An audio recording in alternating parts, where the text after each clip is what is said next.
Move Moritel, un monde nouveau vous appelle.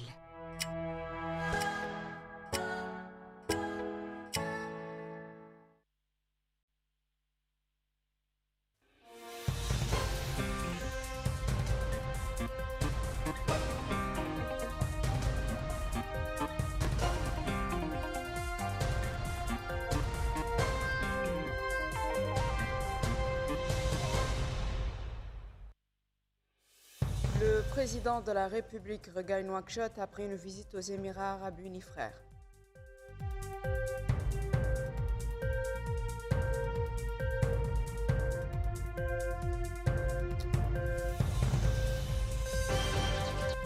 Sur le chemin du retour vers Nouakchott, le président de la République fait une escale à N'Djamena, capitale tchadienne.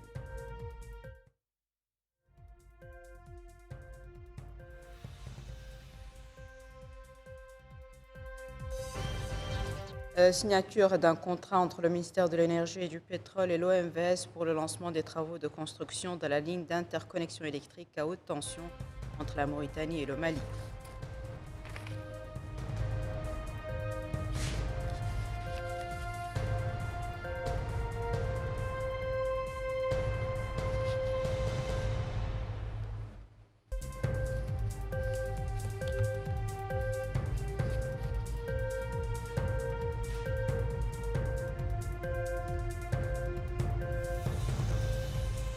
Bonsoir, mesdames, mesdemoiselles et messieurs. Merci de vous joindre à nous. Le président de la République, M. Mohamed El-Cheikh El-Ghazouani, a regagné Nouakchott ce soir après une visite aux Émirats arabes unis frères.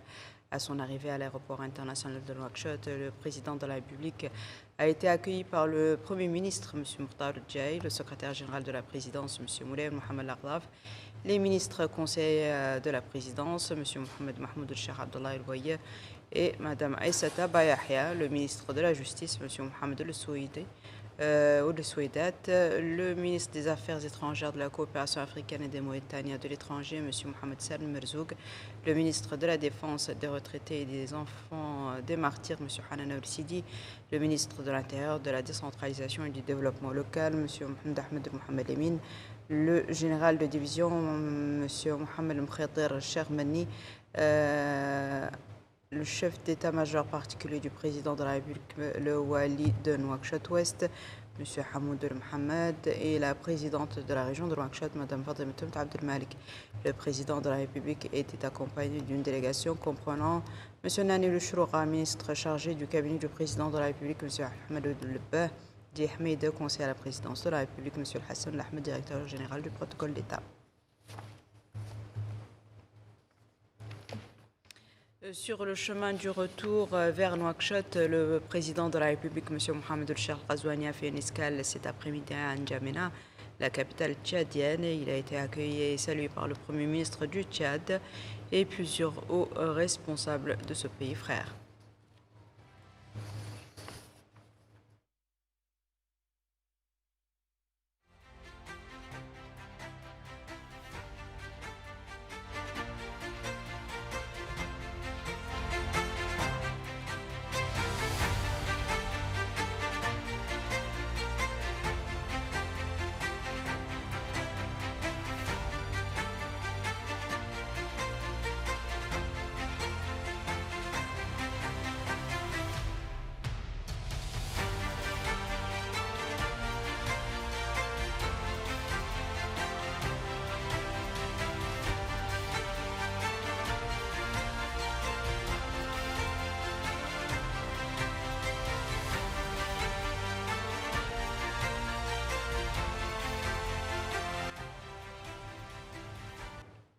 Le président de la République, M. Mohamed El-Cheikh El-Ghazouani, a quitté Médine aujourd'hui pour Nouakchott après sa visite à la mosquée du prophète, paix et salut sur lui, et à la Rawda al-Sharifa, où il a accompli la prière et rendu hommage au prophète Mohamed, que la paix et la bénédiction soient sur lui, et à ses deux compagnons, que Dieu les agrée. Il a été salué à l'aéroport international du prince Mohamed Ben Abdelaziz de Médine par son Altesse royale le prince Saoud Ben Nahar Ben Saoud Ben Abdelaziz, vice-gouverneur de la région de Médine, et par l'ambassadeur de Mauritanie auprès du Royaume d'Arabie Saoudite, Mokhtar El-Dahi. Activité parlementaire à présent, la conférence des présidents de l'Assemblée nationale s'est tenue aujourd'hui sous la présidence de M. Sidney Sorna, premier vice-président de l'Assemblée nationale. Le gouvernement a été représenté à cette réunion par le ministre des Arts, de la Communication et des Relations avec le Parlement, porte-parole du gouvernement, M. Hussein Meddou. L'ordre du jour de la réunion prévoyait la reprogrammation de 2 séances plénières consacrées à répondre à quelques questions orales.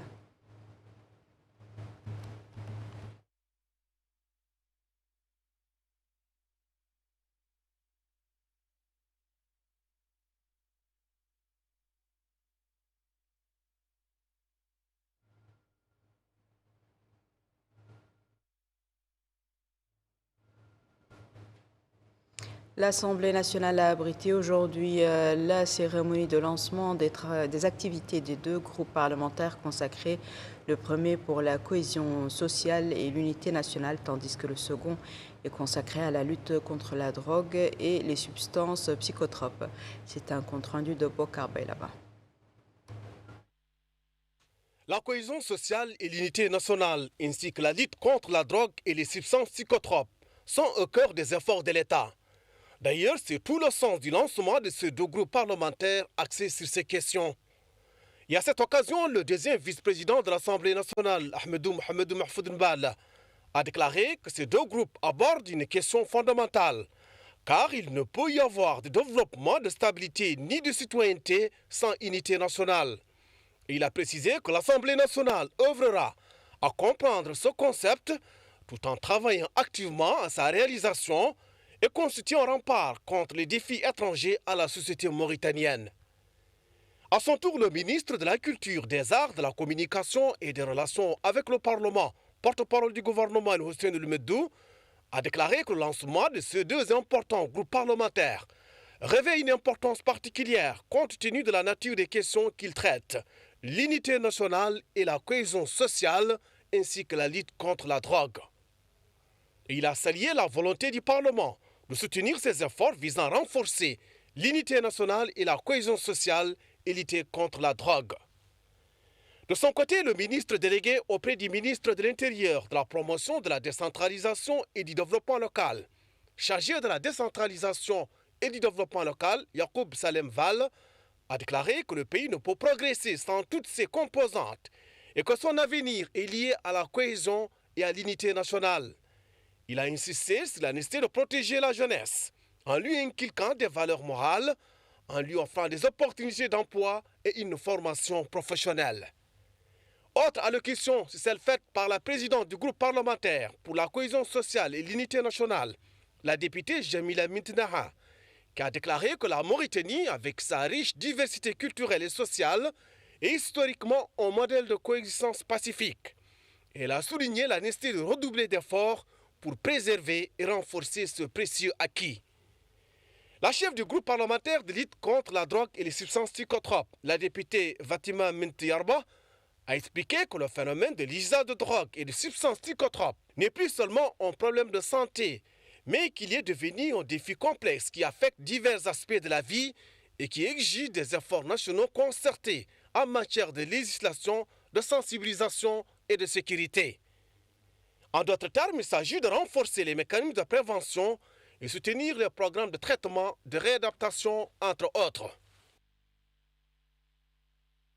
La ministre de la Défense, le ministre de la Défense et des retraités des enfants des martyrs, M. Hanan El-Sidi, a reçu en audience aujourd'hui une délégation française conduite par l'ambassadeur de France en Mauritanie, M. Emmanuel Bessigné, et comprenant le commandant du commandement militaire français en Afrique et l'attaché militaire de l'ambassade de France en Mauritanie.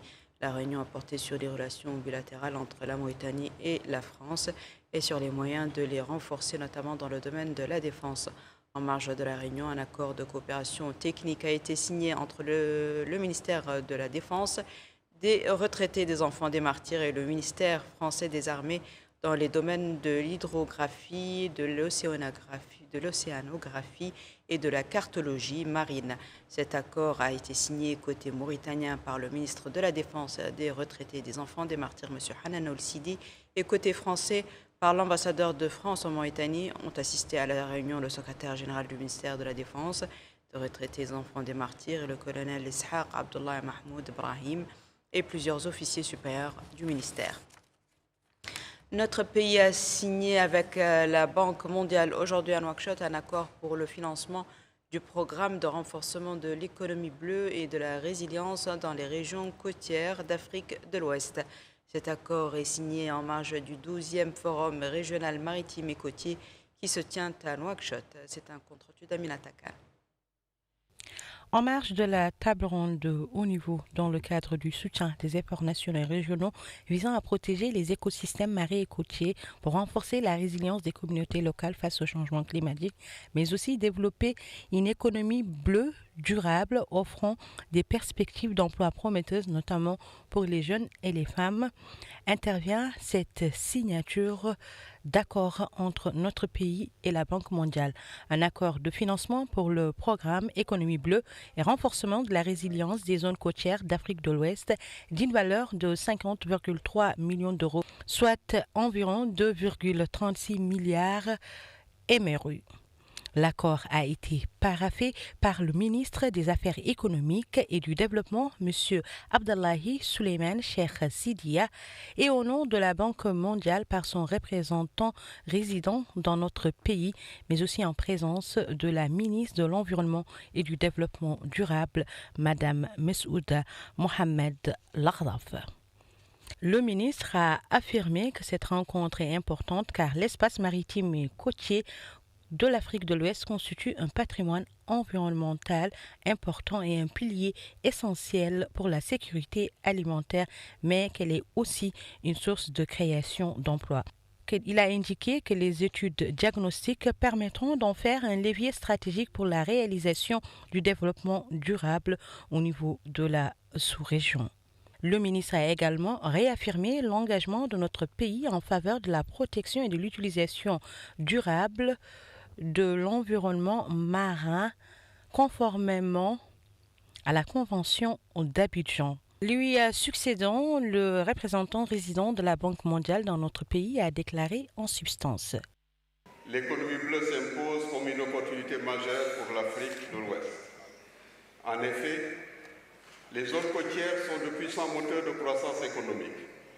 Elles soutiennent des secteurs clés tels que la pêche, le tourisme, les transports maritimes, la logistique portuaire, le commerce et beaucoup d'autres chaînes de valeur locales. C'est précisément cette vision intégrée que porte le groupe de la Banque mondiale, notamment à travers le programme WACA. Nous parlons aujourd'hui de WACA+, mais le programme a démarré il y a quelques années. Depuis le lancement des premiers projets d'investissement en 2018, le programme WACA a démontré qu'une réponse collective, structurée et efficace est possible. Il a permis de renforcer la protection des côtes, d'accroître la résilience des communautés vulnérables, de restaurer des écosystèmes stratégiques et de bâtir une coopération régionale concrète s'étendant de la Mauritanie jusqu'au Gabon. Avec plus de 600 acteurs mobilisés autour des enjeux du littoral, le Forum FOMACO s'affirme aujourd'hui comme une plateforme phare de dialogue, de coordination et d'action au service de solutions concrètes et durables pour la région. Nous pouvons protéger durablement nos côtes, mobiliser les investissements nécessaires, créer les emplois pérennes et bâtir un avenir prospère, inclusif et résilient pour l'Afrique de l'Ouest. Plusieurs partenaires techniques et financiers ont pris la parole au cours de la rencontre, saluant les efforts visant à protéger les écosystèmes marins et côtiers pour renforcer la résilience des communautés locales face au changement climatique et à développer une économie bleue durable offrant des perspectives d'emploi prometteuses, notamment pour les jeunes et les femmes.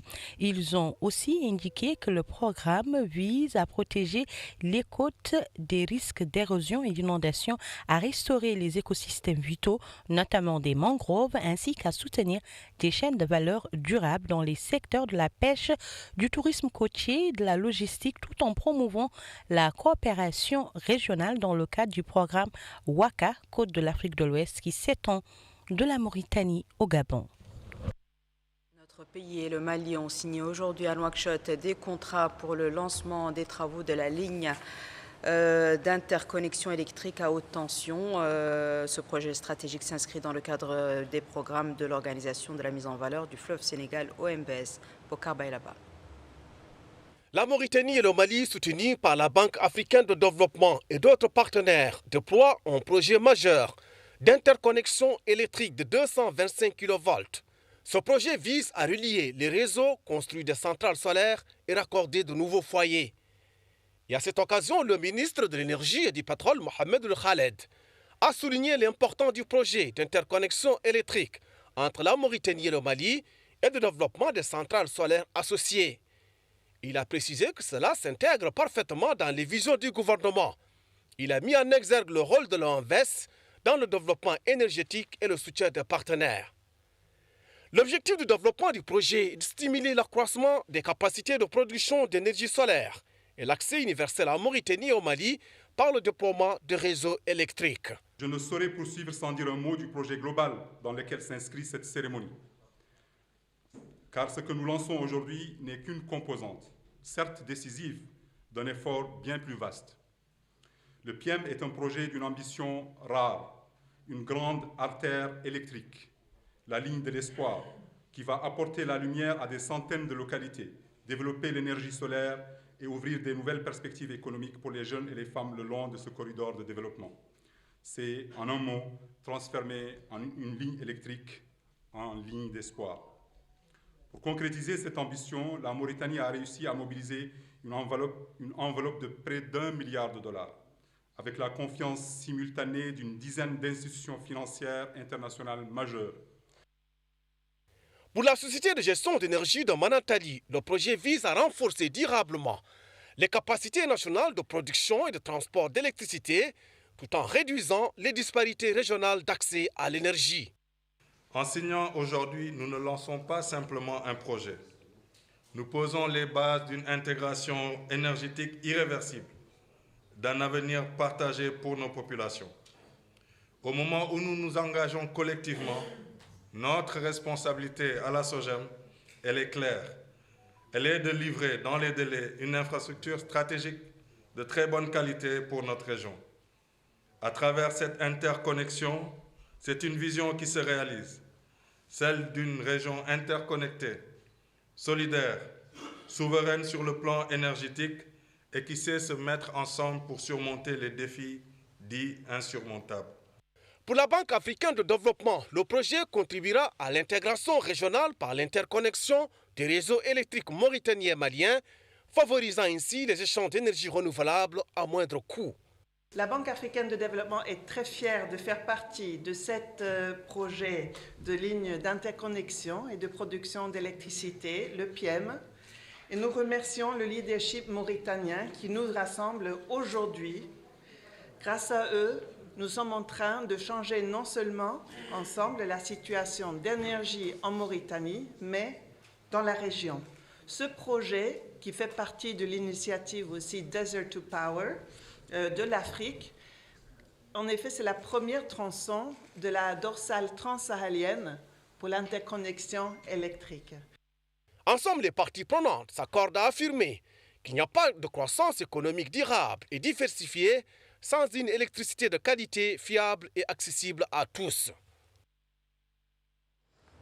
Les travaux d'un atelier de concertation sur l'employabilité des jeunes organisé par le ministère de l'Agriculture et de la Souveraineté alimentaire ont démarré aujourd'hui à Nouakchott. Cet atelier visait à favoriser un échange de points de vue sur les mécanismes permettant aux jeunes de contribuer à la souveraineté alimentaire et de disposer d'une main-d'œuvre qualifiée. Aminata Khan. Cette rencontre de concertation a pour but de proposer des solutions face aux défis du marché du travail chez nous. À l'initiative du ministère de l'Agriculture et de la Souveraineté alimentaire, en collaboration avec les partenaires techniques, cette rencontre cible notamment les zones rurales et frontalières. Ainsi, le ministre de l'Agriculture et de la Souveraineté alimentaire, M. Mohamed Ahmed Zoum Haïmid, a souligné que cette rencontre s'inscrit dans la vision des pouvoirs publics axés sur le développement du secteur agricole et la souveraineté alimentaire dans le but de valoriser le rôle des jeunes comme piliers du développement. mettant l'accent sur l'importance de la décentralisation pour adopter les politiques publiques aux réalités locales ainsi que sur le potentiel stratégique de la vallée du fleuve considérée comme un levier majeur pour la transformation agricole et la création des emplois. Au ministre de mettre également en avant les efforts du gouvernement pour renforcer les compétences des jeunes, encourager l'entrepreneuriat et favoriser leur insertion dans le tissu économique national. Le représentant résident de la Banque mondiale dans notre pays a salué l'initiative des autorités. La Mauritanie dispose d'un atout majeur en sa jeunesse, avec plus de 60% de la population âgée de moins de 25 ans. Il s'agit là d'un potentiel qu'il convient de transformer en un véritable dividende démographique. Pour cela, il nous faut résoudre une équation à plusieurs inconnues. Un marché du travail encore largement dominé par l'informalité, représentant près de 89%, et environ 45% des jeunes de 14 à 30 ans qui ne sont ni en emploi, ni en formation, et qui n'ont donc pas accès au marché du travail. Face à ces constats, certaines réponses ont démontré leur efficacité. Le projet d'employabilité des jeunes PEJ en est une illustration concrète. À ce jour, il a contribué à la création de plus de 20 000 emplois, renforcé les compétences de plus de 50 000 jeunes et formé plus de 8 000 d'entre eux à des métiers techniques et accompagné le lancement de près de 20 000 activités génératrices de revenus. Pour en maximiser l'impact, le recours à l'expérience de PEJ ainsi qu'un renforcement de la collaboration avec le secteur privé et la Société financière internationale SFI, une autre branche de la Banque mondiale qui s'occupe du secteur privé, sont déterminants. L'impact durable sera le résultat de notre capacité collective à impliquer durablement les jeunes, à mobiliser le secteur privé et à intégrer l'ensemble des parties prenantes dans la conception et la mise en œuvre des politiques publiques. Il est à noter que cette rencontre entre dans le cadre de 2 programmes majeurs soutenus par la Banque mondiale, dont le projet de l'employabilité des jeunes et le projet de résilience et de développement communautaire au niveau de la vallée du fleuve Sénégal pour permettre la création de plus de 20 000 emplois et le renforcement des compétences de plus de 50 000 jeunes, ainsi que l'accompagnement de près de 19 600 activités génératrices de revenus. Ainsi, en marge de cette rencontre, une exposition des produits agricoles a été proposée à l'assistance. Le ministre de l'Équipement et des Transports, M. Elioul Elverg, accompagné du ministre de la Transformation numérique et de la modernisation de l'administration, M. Ahmed Saloum Bouadda Chouaqa, a supervisé le lancement d'un système numérique intégré de perception des redevances liées au secteur du transport routier dans le cadre de la mise en œuvre des directives gouvernementales visant à moderniser l'administration publique et à accélérer la transformation numérique des services. Ce système s'inscrit dans le contexte du renforcement de la bonne gouvernance et de la consolidation des principes de transparence et d'efficacité de la gestion, car il permettra la numérisation et la sécurité des processus de collecte et facilitera le suivi immédiat des recettes conformément aux tendances nationales visant à moderniser les équipements publics, à simplifier les procédures administratives et à améliorer la qualité des services fournis aux citoyens. Le président de l'autorité de régulation du transport routier, M. Hassan Oulaouane, a confirmé dans un discours prononcé à cette occasion que le lancement de cette plateforme numérique constitue un tournant dans le processus de réforme et de modernisation du secteur du transport routier, soulignant qu'elle incarne une vision globale basée sur la numérisation, la transformation de la transparence, le renforcement plutôt de la transparence et l'amélioration de la qualité des services. Ce sera tout pour ce journal, mesdames et messieurs. À présent, le rappel des titres. Le président de la République regagne Nouakchott après une visite aux Émirats arabes unis frères.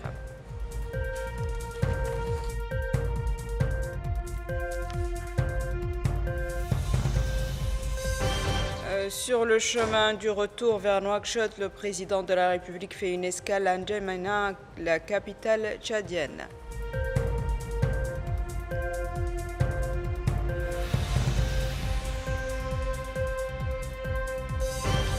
signature d'un contrat entre le ministère de l'Énergie et du Pétrole et l'OMVS pour le lancement des travaux de construction de la ligne d'interconnexion électrique à haute tension entre la Mauritanie et le Mali.